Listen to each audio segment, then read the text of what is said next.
एक निजी स्कूल के टीचर ने 3 साल की मासूम के साथ रेप किया। इस घटना पर प्रदेश कांग्रेस अध्यक्ष जीतू पटवारी ने तीखी प्रतिक्रिया व्यक्त की है। जीतू पटवारी ने कहा कि मध्य प्रदेश अब इस देश का रेप कैपिटल बन गया है।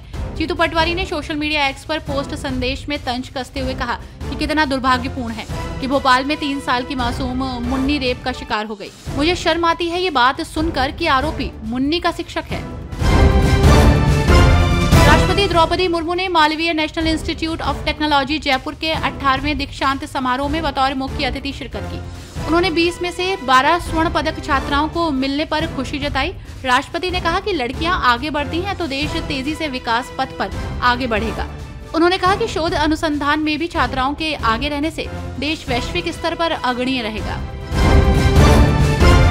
झारखंड में चुनाव से पहले ही सियासी पारा हाई चल रहा है। इस बीच झारखंड विधानसभा चुनाव से पहले मुख्यमंत्री हेमंत सोरेन ने बीजेपी पर हिंदू, मुस्लिम और आदिवासी, गैर आदिवासी के नाम पर लोगों को बांटने का आरोप लगाया।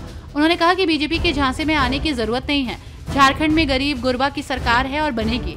उन्होंने कहा कि सभी लोग बीजेपी नेताओं की बातों से सतर्क रहें। मोदी सरकार ने देश में एक साथ चुनाव कराने की राह आसान कर दी है। केंद्रीय मंत्रिमंडल ने आज एक राष्ट्र एक चुनाव पर उच्च स्तरीय समिति की सिफारिश स्वीकार कर ली है। अब इस पर कांग्रेस का स्टैंड सामने आया है। मल्लिकार्जुन खड़गे ने कहा कि ये योजना लोकतंत्र में काम नहीं कर सकती। साथ ही उन्होंने कहा कि हम इसके साथ नहीं हैं। एक राष्ट्र एक चुनाव लोकतंत्र में काम नहीं कर सकता। अगर हम चाहते हैं कि हमारा लोकतंत्र जीवित रहे तो चुनाव आवश्यकता अनुसार होने चाहिए। आप प्रमुख अरविंद केजरीवाल के सीएम पद से इस्तीफा देने के बाद से दिल्ली का सियासी पारा हाई चल रहा है। इस बीच आम आदमी पार्टी के नेता संदीप पाठक ने अरविंद केजरीवाल के इस्तीफे पर बोलते हुए कहा कि जब उनको इस्तीफा देने की कोई जरूरत नहीं थी, फिर भी उन्होंने अपनी शर्तों पर अपने नैतिक मूल्यों के कारण इस्तीफा दिया।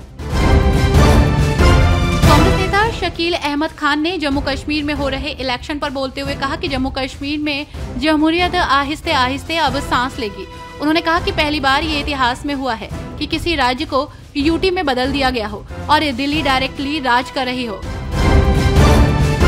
बांग्लादेश क्रिकेट टीम के भारत दौरे को लेकर सियासत गर्म आ गई है। शिवसेना यूबीटी नेता आदित्य ठाकरे ने कहा कि अब बांग्लादेश में अल्पसंख्यक हिंदू समुदाय के खिलाफ हिंसा की खबरें आ रही हैं, तो केंद्र और बीसीसीआई ने बांग्लादेश क्रिकेट टीम को भारत दौरे की इजाजत दे दी है।